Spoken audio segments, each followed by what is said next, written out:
Bienvenue dans cette nouvelle vidéo. On va faire un tour de chantier. On va voir ce qui s'est passé pendant cette semaine sur le chantier de la Muerte. Vous allez voir l'avancée, vous allez voir pourquoi les contraintes qu'on a eues, pourquoi on a dû faire des tranchées partout. Je vais vous montrer ça tout de suite. Vous allez voir qu'il y a pas mal de changements. Il y a des choses qui ont bien avancé, il y en a d'autres un petit peu moins. Mais c'est toujours comme ça un chantier, il y a des aléas à gérer. Et là, on en a eu quelques-uns. Donc comme c'est une division de maison, en tout cas par la suite ça sera une division, pour l'instant ça sera ma résidence principale, mais par la suite le bien sera divisé. On a dû faire passer Enedis, donc pour des compteurs, puisque pour faire une division il faut avoir le permis de diviser, donc l'autorisation de la mairie, et ensuite Enedis doit vous installer un nombre de compteurs proportionnel au nombre de logements que vous allez faire. Donc il y a plusieurs choses à savoir. C'est que dans le cadre d'un compteur existant, les tarifs sont moins chers. On est aux alentours de 800 € pour la pose d'un compteur ou une modification de compteur sur de l'existant. En revanche, pour une création de compteur où on va ouvrir la voirie, il va y avoir une ouverture sur la rue, on est plus aux alentours de 1800 €, entre 1800 et 2000 € selon les travaux qu'il y aura à faire. Donc, on a opté pour, bien entendu, ça ne comprend pas les démarches que vous devez faire chez vous, donc dans votre propriété. C'est pour ça que, comme vous le voyez juste là, vous avez une tranchée qui a été réalisée, puisqu'on va ouvrir en fait de l'endroit où se trouve le compteur, donc où va se trouver la création de compteur, ici. On ouvre tout là, hop, là on va ouvrir, je vais retourner la caméra, donc on ouvre jusqu'à ici, donc là on va continuer la tranchée et le coffret Enedis se trouvera à cet endroit-là. Donc ça c'est pour la création, on a dû faire la même chose dedans, donc je vais vous montrer dedans. Il faut savoir que sur la création, là, quand vous creusez, vous devez creuser à 60 cm de profondeur minimum. Vous devez mettre un grillage pour avertir les gens si un jour il y a une mini-pelle qui vient ou quelqu'un qui creuse, faut pas qu'il se retrouve à être accroché sur la ligne électrique. Donc vous avez des précautions à mettre et à prendre. Sur l'intérieur, je vais vous montrer juste là. Ici, il y aura la modification. Actuellement, le compteur Enedis est hop sur le petit mur que vous voyez juste derrière. Il est là, de l'autre côté. On va basculer de ce côté-ci.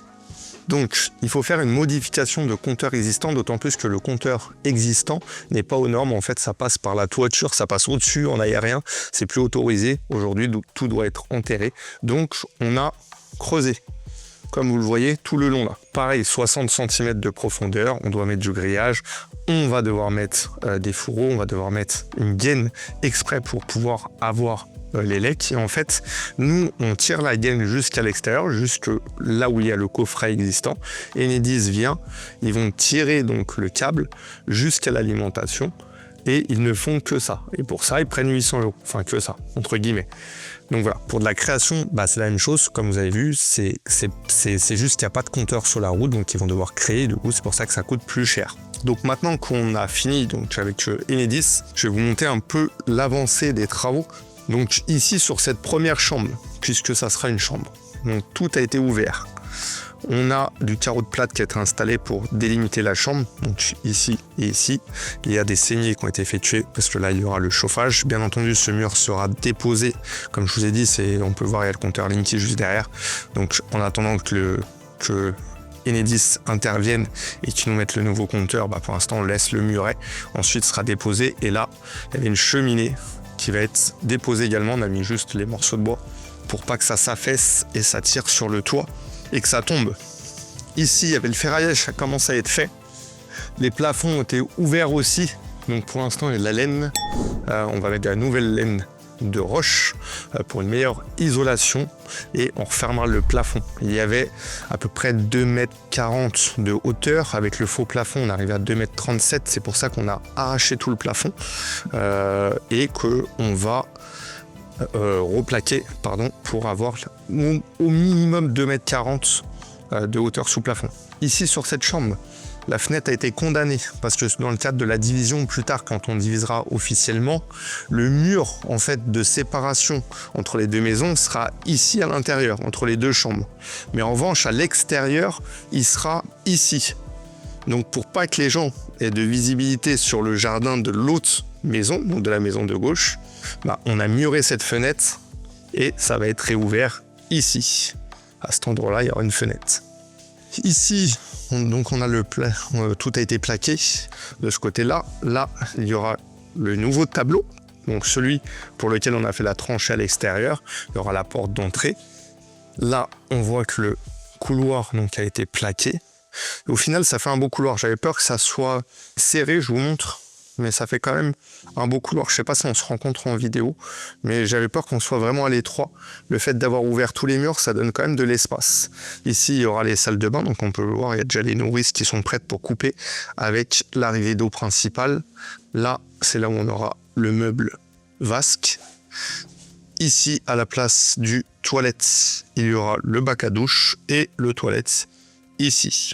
Ici, pour l'instant, ça sera la suite parentale qui sera transformée par la suite le jour où on quittera notre résidence principale et qu'on fera les 2 logements. Ça sera transformé en salon, cuisine avec la cuisine là-bas.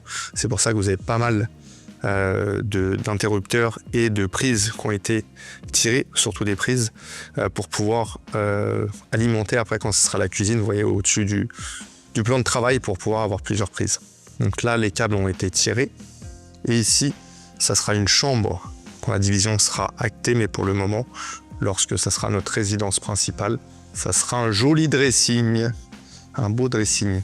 Donc on aura une belle suite parentale quand on va habiter ici, puisqu'on aura le dressing de 12 mètres carrés, une chambre de 23 mètres carrés et notre salle de bain privative juste en face. Donc ça, c'est plutôt cool. Alors voilà pour cette partie-là qui a plutôt bien avancé. De l'autre côté, il se passe pas grand-chose parce que tant qu'on n'a pas rebouché les tranchées et Enedis, on ne peut pas avancer plus que ça. Voilà, j'espère que cette vidéo vous a plu d'avancer. Donc toutes les semaines, on essaie de filmer un petit peu. Donc bien évidemment, il ne se passe pas 500 trucs dans la semaine. Mais voilà, on a déjà bien avancé. On a avancé sur toute l'électricité qui a été préparée. En tout cas, toutes les saignées ont été faites pour pouvoir passer les lecs. Sur beaucoup d'endroits, on a rebouché. Et ça, c'est quelque chose que je voulais vous montrer également. Il faut absolument reboucher tout ce que vous ouvrez. Vous voyez, là, c'est ouvert. Donc quand c'est ouvert, il faut absolument refermer. Vous ne laissez pas ouvert, surtout tout ce que vous ouvrez. Vous refermez bien, comme on peut le voir là.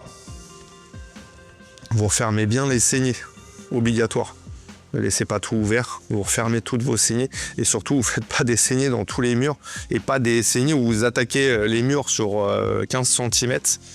Essayez, là c'est juste le plâtre souvent qui a été gratté. Essayez de ne pas faire des saignées trop importantes parce que voilà, ça pourrait fragiliser l'ensemble, donc rebouchez bien. Ça, c'est ultra important. Donc voilà pour l'avancée de cette semaine. Si vous avez des questions, n'hésitez pas à me les mettre en commentaire. Je me ferai une joie d'y répondre. Et beaucoup d'entre vous ne sont pas encore abonnés à la chaîne, donc allez-y, cliquez juste sur la cloche, ça donne de la force, ça permet aussi de vous faire toujours plus de contenu. On essaye vraiment de vous donner un maximum de valeur pour tous ceux qui veulent investir, pour tous ceux qui veulent rénover. Ça vous permet de vous projeter, on essaye de tout vous expliquer vraiment élément par élément, phase par phase, pour vous donner le plus d'éléments possibles pour que vous puissiez avancer sereinement. Et je sais que quand on fait une division ou quand on fait une rénovation, c'est pas simple. Souvent on est un peu perdu, on ne sait pas ce qu'on doit faire. Et je le sais parce qu'il y a 10 ans, quand j'ai fait ma première rénovation, malheureusement je ne connaissais pas YouTube et du coup je me suis lancé un petit peu à l'aveugle. Et ça peut être des fois difficile et compliqué. Donc voilà, profitez-en au maximum. Toutes les semaines, j'essaie de vous mettre du contenu. Donc cliquez sur la petite cloche, abonnez-vous. Et si vous avez des questions, j'y répondrai avec plaisir. À très vite, ciao.